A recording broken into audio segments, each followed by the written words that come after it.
Oi, tudo bem? Então, para te atualizar um pouquinho do que a gente teve na catequese de semana passada, a gente iniciou o assunto da Eucaristia, né? A gente começou falando sobre esse novo sacramento aqui. É o sacramento que vocês vão receber daqui a alguns meses, né? Que vocês estão fazendo a catequese para receber a primeira Eucaristia, a primeira comunhão de vocês.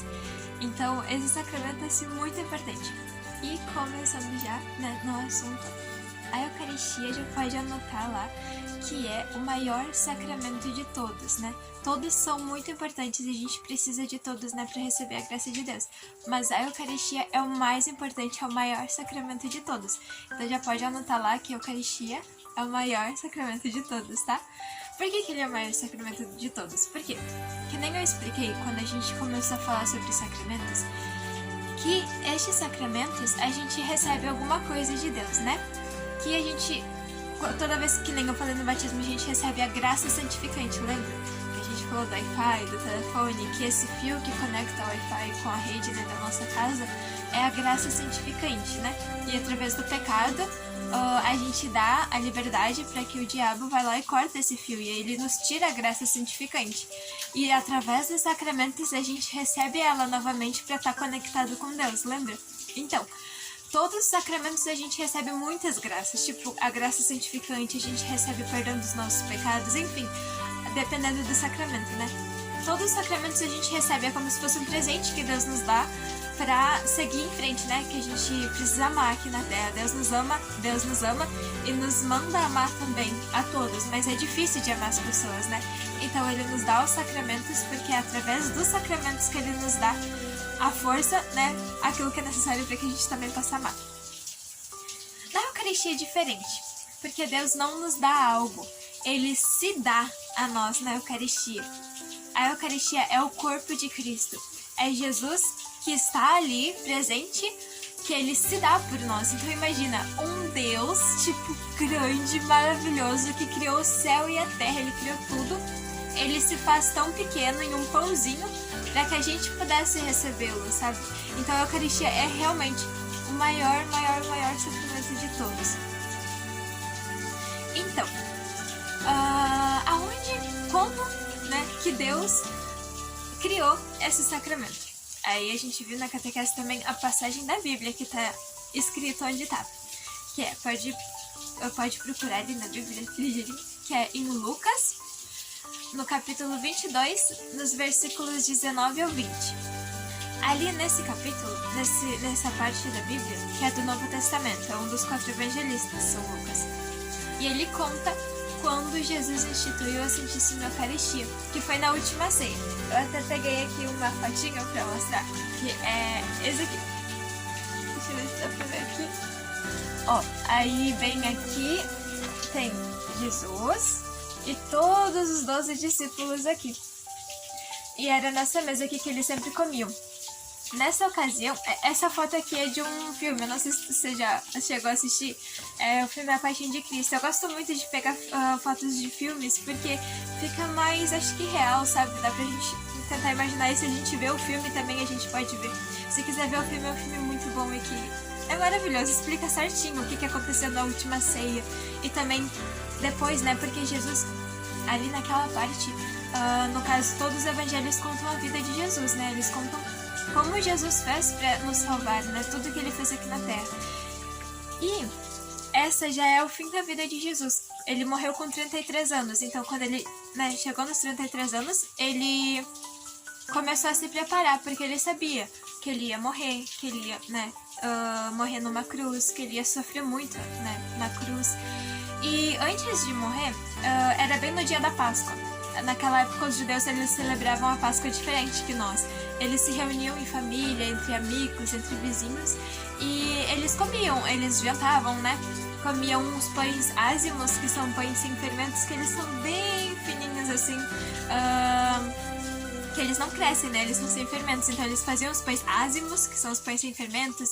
Tinha algumas famílias que sacrificavam os cordeiros, né? Eles matavam para comer também. Era assim que os judeus celebravam. Então Jesus, sabendo que estava chegando a Páscoa, era no dia da Páscoa, então Jesus mandou alguns discípulos: olha, vão lá e preparam uma sala pra gente, preparam tudo certinho pra gente celebrar a Páscoa. E Jesus sabia que depois daquela ceia, depois daquela janta deles, ele iria morrer. Ele iria ser entregue para os guardas e eles iriam crucificar Jesus. Então ele já sabia disso, ele mandou preparar aquela janta, aquela ceia, porque ele sabia que seria a última dele. Então por isso que é chamada a última ceia. Nessa última ceia, Jesus ensinou várias coisas para os discípulos. Ele ensinou sobre o amor ao próximo, a humildade. Jesus lavou os pés dos discípulos, mostrando que como ele é o Senhor e ele lavou os pés de todos, todos eles precisam fazer a mesma coisa. Todos eles precisam lavar os pés uns dos outros em humildade, né? Tipo, devemos servir a todos. Então Jesus ensinou muitas coisas, além do que ele tinha ensinado tudo na vida dele, né? Então ali na última ceia, enquanto eles estavam comendo, Jesus, ele, que nem mostra aqui na fotinha, Jesus ele pegou o pão. Jesus ele pegou o pão, mostra, também pode ver na Bíblia que está escrito assim. Ele pegou o pão, deu graças, partiu e entregou aos seus discípulos e dizia: este é o meu corpo que eu entrego por vós. Ele fez o mesmo com o cálice, que é um pouquinho de vinho. Ele pegou o vinho, deu graças e distribuiu para que todos possam tomar e disse: esse é o meu sangue, que eu também entrego por vós. Fazer isto em memória de mim. Então, nesse momento, Jesus institui a Eucaristia. Mas como assim? Tipo, Jesus estava ali naquele pão e é bem estranho, né? Mas é exatamente isso. Com um exemplo, assim, se eu falasse: apareça um hambúrguer na minha mão, e aí aparecesse. É impossível, né? Porque eu não tenho poder. A minha palavra não tem poder para que isso aconteça. Eu preciso ir lá no mercado, ou na lancheria, pegar um hambúrguer que eu gosto e tal e comer. Aí sim vai acontecer. Mas a minha palavra, se eu falar: apareça um hambúrguer, ou sei lá, apareça uma pizza na minha mão para mim comer, não vai aparecer, porque a minha palavra não tem esse poder. Mas a gente pode ver na Bíblia também que quando Deus foi criar o mundo, Deus falou o quê? Faça-se a luz e a luz se fez. Ou faça-se o mar, as águas e faça-se as árvores. E o que aconteceu? As árvores nasceram, os mares apareceram e tudo aconteceu com a palavra de Deus. Então a palavra de Deus tem poder. E Jesus é quem? É Deus. Então a palavra de Jesus tem poder. E se ele falar que aquele pão é o corpo dele, é Deus quem falou aquilo. Ele pode sim, a palavra dele tem poder de transformar aquele pão em corpo de alguém, que é o próprio corpo dele. Então ele falou: este é o meu corpo que será entregue por vós, esse é o meu sangue que também será entregue por vós. E ele falou isso olhando pro pão e pro vinho. Então aquele pão e aquele vinho se transformaram em corpo e sangue dele próprio. E ele também falou pros discípulos: fazer isto em memória de mim.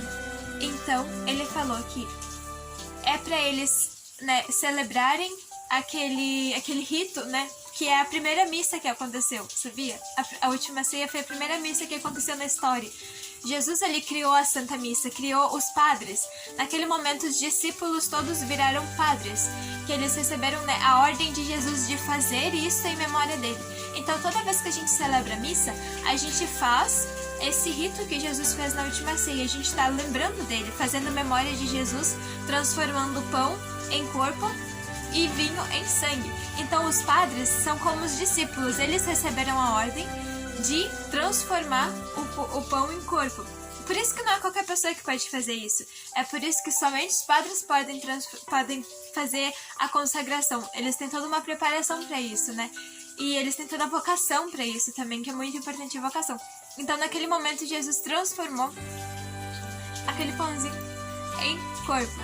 Então é isso, é nesse momento que os padres são feitos, que a Eucaristia é criada, que a gente recebe esse grande presente de ter Jesus, né, na nossa vida, de ter Jesus aqui com a gente. É meio estranho de acreditar, eu sei, é complicado de entender essas coisas, e Deus sabe que isso é complicado de entender. Mas é o mistério da Eucaristia, é um mistério, e mistérios não são feitos pra gente entender totalmente, mas sim pra que a gente possa crer. Pra ficar um pouquinho mais fácil, a gente pode lembrar que Deus, ele criou tudo. Foi ele quem criou a matéria, foi ele quem criou o pão, foi ele quem criou as leis da física, porque as leis da física nos falam que é impossível alguém estar presente dentro de algo tão pequeno. É um pãozinho, aquele pãozinho redondinho, branquinho. Aqui eu tenho uma foto também da Eucaristia, que é o pão e o vinho. O pão e o cálice com o vinho. É praticamente impossível uma pessoa caber aqui dentro. Mas a gente precisa saber que foi Deus quem criou o pão, foi Deus quem criou a matéria, foi Deus quem criou tudo, sabe? E ele sim, ele é onipotente, ele pode fazer tudo o que quiser. Então ele pode sim estar presente dentro desse pãozinho. Não dentro, como a gente até tava falando na catequese, então ele precisa ser uma formiguinha. Disse não, ele tá totalmente presente naquele pão. Não que ele tá num pedacinho ali escondidinho, não. Ele tá 100% naquele pão. E é por isso também que, eu tava explicando também na catequese, que no momento em que o padre, ele quebra a hóstia consagrada, que é já o corpo de Cristo, eu vou explicar um pouquinho mais isso, tá? Mas quebra a hóstia consagrada, aquelas duas partes que são feitas, Jesus está 100% nas duas partes. E cada migalha que cai, porque é um pão, a aparência é de pão, a matéria é pão, mas ali é Jesus. Eu já vou explicar melhor isso, tá? Mas em cada migalha que cai, cada migalha que se parte do pão, ali tá Jesus 100%. Por isso que a gente precisa ter todo o cuidado na hora que a gente vai comungar, porque quando a gente comunga, a gente recebe Jesus na nossa mão e a gente vai comungar, né? A gente recebe assim, pega aqui e comunga, que é comer. Comungar é comer, só que a gente fala comungar porque para ser mais respeitoso, porque o corpo de Cristo não é qualquer comida, mas é o nosso alimento, né? Então a gente recebe Jesus, comunga. E tem muitas pessoas, né?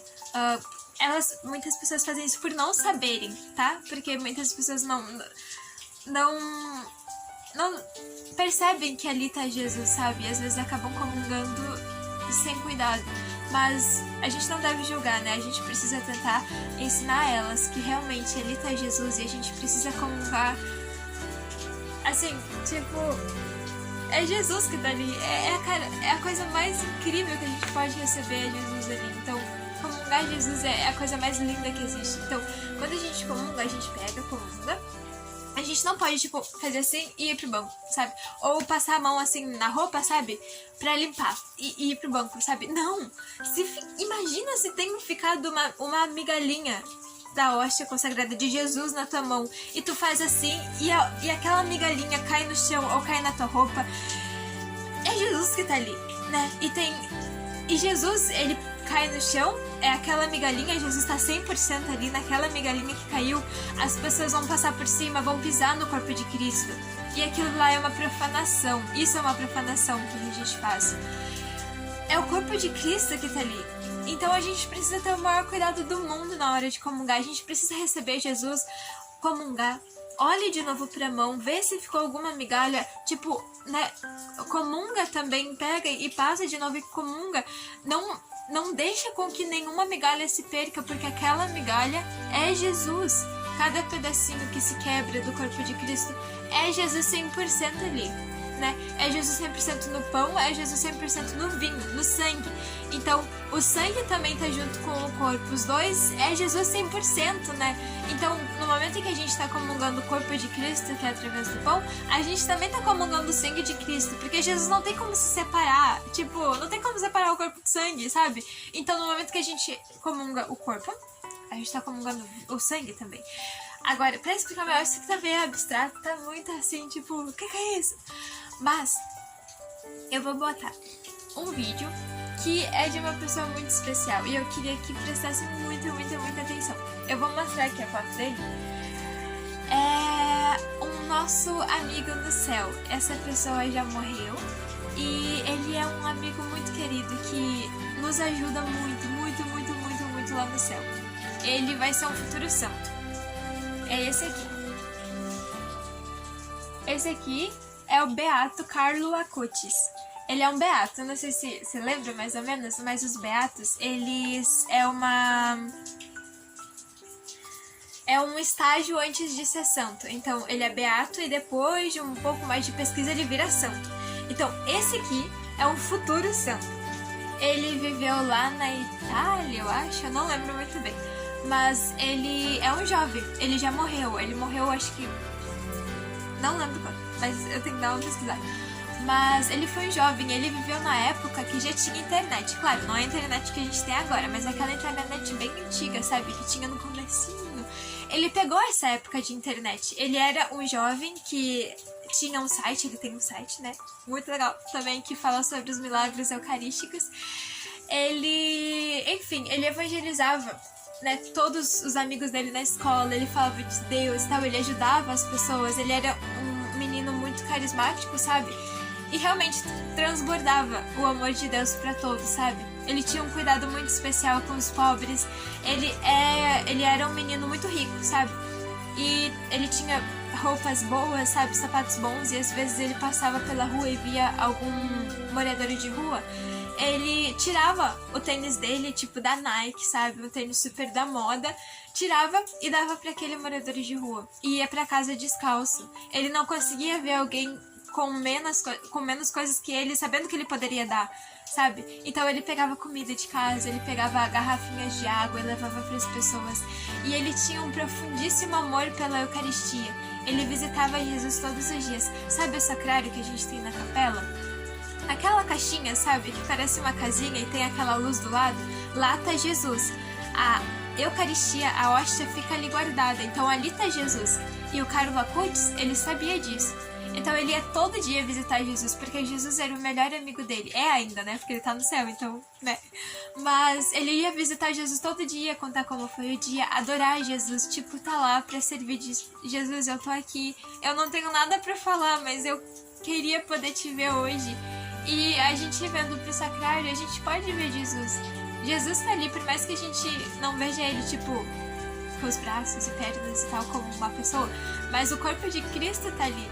E a gente pode ter essa certeza, sabe? E o Carlo Acutis, ele é alguém que nos ensina a viver a adoração ao Santíssimo Sacramento, sabe? E é tão linda a história dele. Se quiser pesquisar um pouco, é muito lindo mesmo. E eu também considero ele como um amigo muito querido no céu. E é alguém que tá lá no céu, que vê Jesus a todo momento, que adora Jesus a todo momento lá no céu. E ele intercede por nós, sabe? Então, ele nos ajuda também. Todos os santos nos ajudam. Todos os santos, eles são nossos amigos do céu. Então, tem uma coisa que eu queria mostrar. É um vídeo que agora eu vou colocar aqui pra assistir. Que foi ninguém mais, ninguém menos que o próprio Carlo Acutis que fez. Foi ele quem fez. Então, olha a importância que esse vídeo é um futuro santo que fez esse vídeo. Então, é um vídeo muito bom. Quer dizer, não é muito bom assim a qualidade, sabe? Porque naquela época dele, não faz muito tempo, mas a internet não é como a gente tem agora, né? Mas ele explica certinho o que acontece na transubstanciação. Eu sei que é um nome difícil, mas transubstanciação é a transformação da substância, que é o que acontece na Eucaristia. Então, ele vai explicar bem certinho o que quer dizer isso. E aí eu vou botar o vídeo, porque presta bastante atenção, porque é muito legal. É assim, a escrita é em espanhol, eu acho, mas a voz que fala, né, nesse vídeo é em português. Então eu vou botar aqui o vídeo pra tu assistir, depois a gente volta a conversar, tá bom?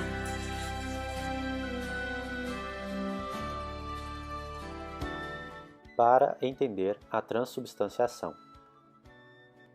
Transubstanciação. O que é a substância e o que são as espécies, ou acidentes, ou aparência externa?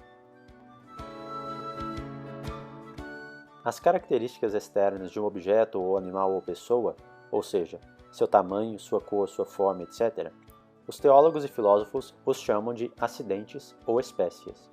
Portanto, digamos que a cor é uma característica externa e visível que se refere à substância, isto é, existe em substância. Por exemplo, na bola vermelha, a cor vermelha refere-se a essa bola, mas ela não existe em si mesma. Para entender melhor, façamos um exemplo.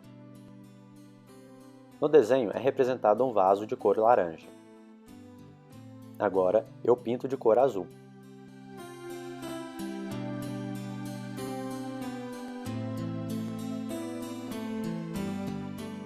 Agora o vaso é de cor azul, mas permaneceu sempre o mesmo vaso. O que mudou foi a sua cor, que não é mais alaranjada, mas se tornou azul. Diremos então que a substância do vaso sempre permaneceu a mesma, não mudou. enquanto as espécies ou aparências externas ou acidentes do vaso mudaram. No nosso caso, a cor do vaso mudou.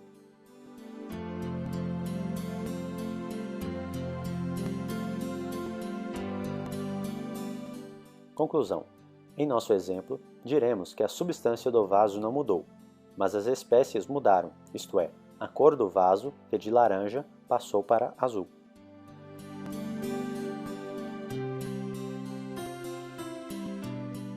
Façamos um outro exemplo.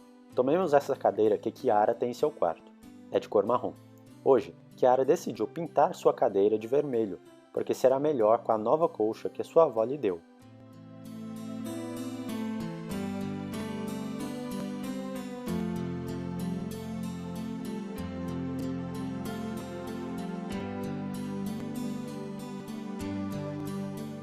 A cadeira agora se tornou de cor vermelha. Comparando com antes, a substância da cadeira de Kiara não mudou, mas as espécies da cadeira de Kiara mudaram, isto é, a sua cor de marrom passou para vermelha.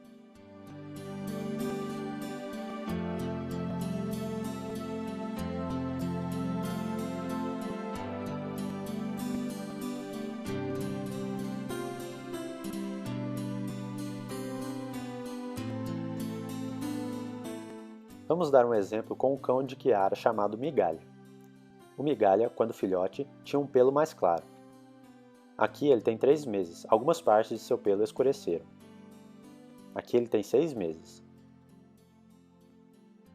Aqui está o Migalha hoje. No exemplo do desenho, as espécies ou características exteriores do Migalha mudaram ao longo do tempo, mas a sua substância, o que é a sua essência, o ser, um cachorro chamado Migalha, não muda. O Migalha é sempre o Migalha, tanto aquele que acabou de nascer, como agora que ele tem 2 anos.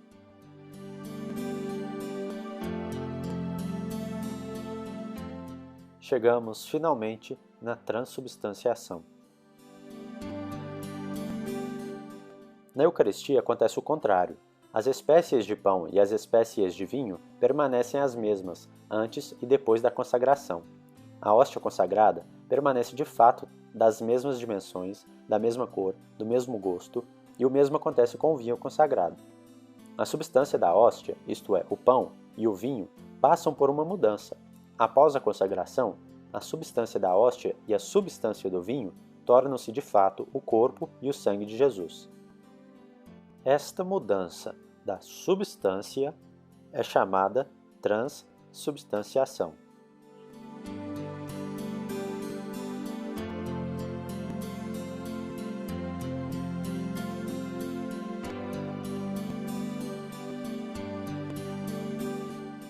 Liturgia Eucarística, Invocação. Antes da consagração do pão, depois da consagração do pão. Antes da consagração do vinho, depois da consagração do vinho. Quando Jesus, na última ceia, tomou o pão e o cálice com vinho e disse: "Isto é o meu corpo, isto é o meu sangue", significa que o pão e o vinho são realmente o corpo e o sangue, e não um símbolo ou um simples sinal. Se você também já sabia tudo isso, você é um verdadeiro teólogo. Mas talvez você não saiba quem é um teólogo. Agora eu vou explicar para você. O teólogo é aquele que estuda tudo o que diz respeito a Deus. Quando eu crescer, também quero me tornar um teólogo. Transubstanciação. Então, gostou? É muito bom esse vídeo, né? Eu sei que... Eu não sei se você entendeu muito bem, mas ele ali explica que o que acontece mais ou menos é, tipo, existe no caso a matéria, né? Que é a nossa aparência. Como eu era quando era pequena, eu era pequenininha, de cabelo curtinho. Quando eu cresci, eu fiquei assim. Eu mudei a minha aparência, mas a minha substância ficou a mesma. Eu sou a Karen igual como eu era pequena, a mesma Karen, só que com a aparência diferente, né? É isso que mais ou menos que acontece com essa mudança, né? Que nem com Migalha, que aparece com o cachorrinho, né? Quando ela é pequena e quando ela é grande. Mas é o mesmo Migalha, não mudou a substância do Migalha. E ali também explica que na Eucaristia acontece o contrário. A aparência não muda, mas o que muda é a substância. A aparência fica a mesma coisa. A gente não... Quando o padre consagra a hóstia, né, ele ergue o pão e naquele momento o pão vira corpo de Cristo. Mas a aparência de pão fica o mesmo. A gente vê a mesma coisa, não muda nada na aparência. O gosto é de pão, por isso que eu falo, quando quebra, fica um monte de migalha, porque a aparência, a forma é de pão. Mas na verdade ali a substância que mudou. A substância a gente não consegue ver. A substância não mudou. Deixou de ser pão e virou corpo de Cristo. Então naquele momento a gente crê não, realmente acontece, não é uma crença, é algo fato, real, que acontece a mudança da substância. Então é assim que o Carlo explica, né? Ele explica de uma maneira muito assim simples e que a gente consegue entender. Até um pouco tempo atrás eu pensava, tipo, é só um simbolismo, tipo, nem é pão, nem é corpo, tipo, é só pão, é algo que a gente crê, mas é só algo assim, tipo um simbolismo, sabe? Não é algo que acontece. Mas depois quando Jesus também foi transformando as coisas em mim, foi me ensinando que, Karen, não é assim, né? Eu tô ali presente de verdade. Então, através da igreja, a gente vai aprendendo que realmente ali tá o corpo de Cristo. E também com os vídeos do Carlo, com os ensinamentos que ele nos dá, né? A gente pode aprender muita coisa. Enfim, Deus tá ali presente verdadeiramente, né? E Deus sabe que isso é difícil da gente crer, sabe? Tipo, ele sabe que é difícil da gente crer que ele tá presente naquele pãozinho, naquele vinho, sabe? É difícil da gente entender essas coisas. Mas ele sabe, né? A gente não precisa de nenhuma prova pra crer, né? Nós católicos sabemos verdadeiramente que Deus está presente ali. A gente não precisa de nenhuma prova. Mas Deus, né? Sabendo que nós somos seres humanos frágeis e sabendo que nós, enfim, somos assim, ele nos deu a graça de ter vários milagres eucarísticos. O que são milagres? A gente toda hora ouve, aconteceu um milagre, que uma pessoa, sei lá, tava prestes a morrer e não sei o que, os médicos não tinham mais o que fazer e do nada a pessoa fica boa. Tipo, alguém rezou por essa pessoa e a pessoa ficou boa. Aconteceu um milagre. Os médicos não conseguiam fazer mais nada e a pessoa ficou curada. Aconteceu vários milagres, assim, né, no mundo, na nossa história também, né? E milagres eucarísticos. Eucarísticos vem de Eucaristia. Eucaristia é o corpo de Cristo, certo? Milagres eucarísticos são milagres que aconteceram na Eucaristia.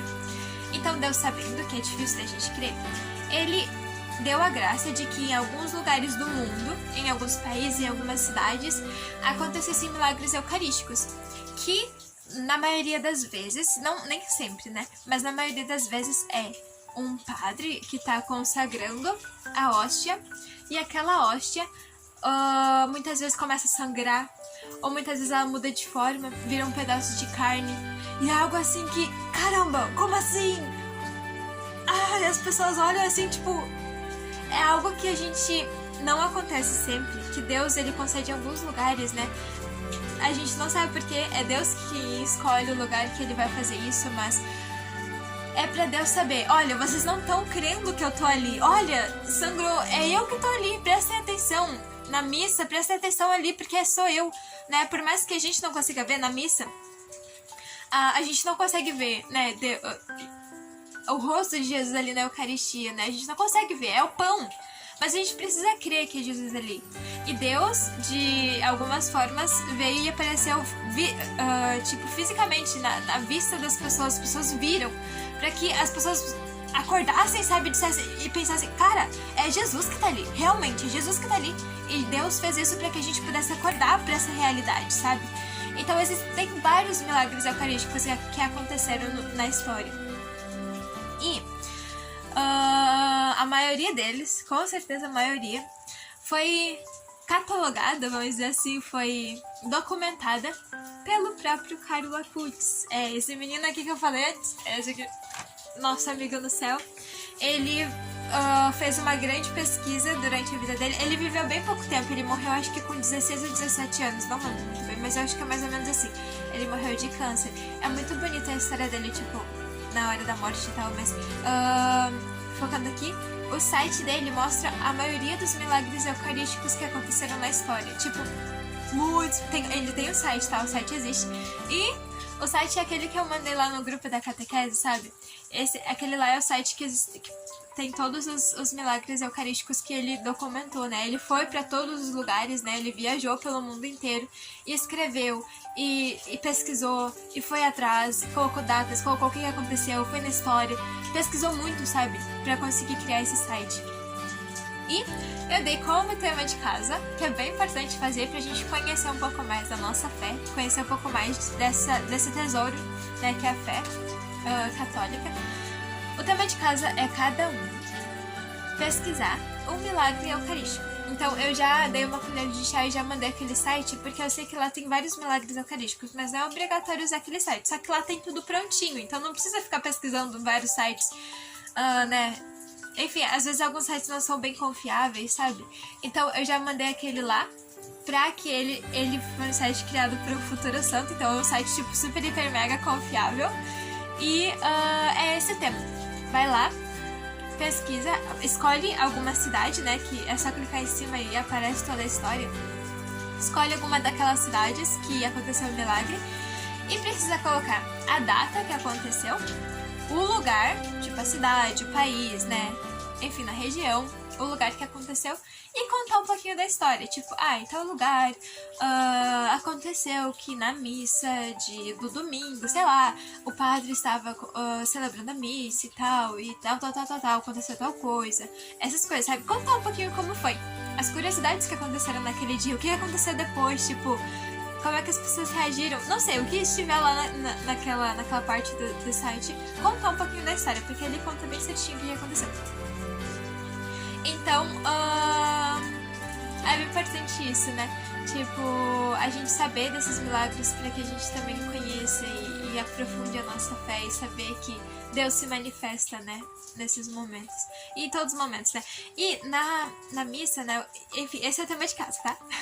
E tem que fazer até semana que vem, tá? É bem importante. Semana que vem a gente vai conversar, cada um vai falar do seu, cada um vai falar o que aconteceu, enfim. Cada um vai explicar a sua história, né? Que pesquisou. Mas, né? Voltando aqui. Na Santa Missa acontecem 2 grandes milagres, por mais que a gente não consegue ver. Alguns lugares foi visto, né? A hóstia sangrando, enfim. Mas normalmente a gente não vê, porque é um Deus escondido.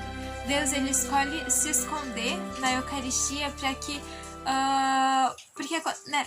A gente pode ver, quanto mais humilde a gente for, mais grandioso, né? A gente vai ser mais elevado. E Deus se fez tão humilde para que a gente possa ver a grandeza dele na humildade. Porque só quem é realmente muito grande, muito incrível, pode ser capaz de se rebaixar tanto por amor a alguém. Então a gente pode ver o grande amor de Deus, sendo ele um Deus criador de tudo, se faz tão pequenino numa hóstia ali, tipo tão frágil, né? E que nos dá a graça de poder recebê-lo, né? Dentro de nós. E na Santa Missa acontecem 2 milagres. Acontecem, né? A missa é um grande milagre. Tipo, a missa inteira é um milagre. Mas na Eucaristia acontecem 2 grandes milagres. Que o primeiro é esse do pão virar corpo e do vinho virar sangue. Isso é um grande milagre. Tipo assim, não tem nem explicação, né? A substância do pão se transformar em corpo e a substância do vinho se transformar em sangue. E a outro grande milagre é a aparência permanecer. É Deus fazendo com que a substância do pão e do vinho mudem para corpo e sangue e manter a aparência deles, porque isso também é um grande milagre, né? Tipo, apesar de se transformar em outra coisa, se parece no mesmo, se parece naquela matéria tão pequenininha, tão frágil, enfim.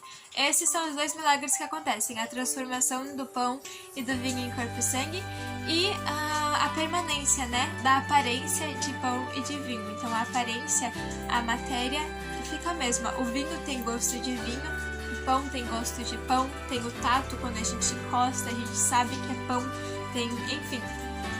Fica a mesma coisa, só que o milagre tá na substância. A substância não é mais pão nem vinho, tá?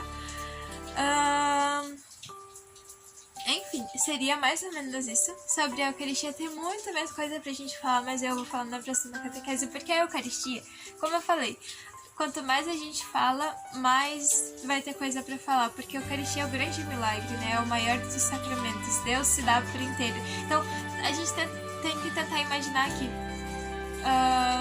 Deus, ele tá lá no céu, né? Ele nos cuida lá de cima, ele nos mantém aqui lá de cima. E ele desce, né, até nós através da Eucaristia. Ele se dá a nós através da Eucaristia. Então é muito bonito tudo, é muito maravilhoso quando a gente para e pensa que realmente Deus nos ama. E também toda vez que a gente chega na igreja, a gente pode ter a certeza que Deus está lá presente naquela casinha, né, naquela caixinha que tem lá, que do lado tem a luz, que significa a presença de Deus lá. Então, é muito importante, né, essa parte de se ajoelhar e fazer uma oração, dizer: oi, Jesus, tudo bem? Olha, eu tô aqui. Obrigado por me dar a graça de poder estar aqui na sua casa, por me dar a graça de poder te ver, mesmo sem te ver, mas ter a certeza que o Senhor está aqui presente. Enfim, fazer a sua oração, sabe? Ser sincero, porque é a visita a Jesus, que nem o Carlo fazia. Ele visitava Jesus todos os dias. E ele ia lá como melhor amigo, sabe? Quando a gente vai visitar nosso melhor amigo, a gente quer contar tudo. A gente quer falar: olha, meu dia foi muito bom, eu fiz um monte de coisa. Ou meu dia foi horrível, eu recebi várias coisas ruins e tal. Sabe? Contar realmente, confiar a Jesus as nossas dores, as nossas alegrias, a nossa adoração, adorar Jesus, né, no Santíssimo Sacramento. Enfim, né? Jesus tá ali, ele nos espera a todo momento, né? Então é bem importante tudo isso. Seria mais ou menos isso. Próxima catequese a gente se fala de novo. Vamos ver o que vai dar. Então tá. Abração, fica com Deus.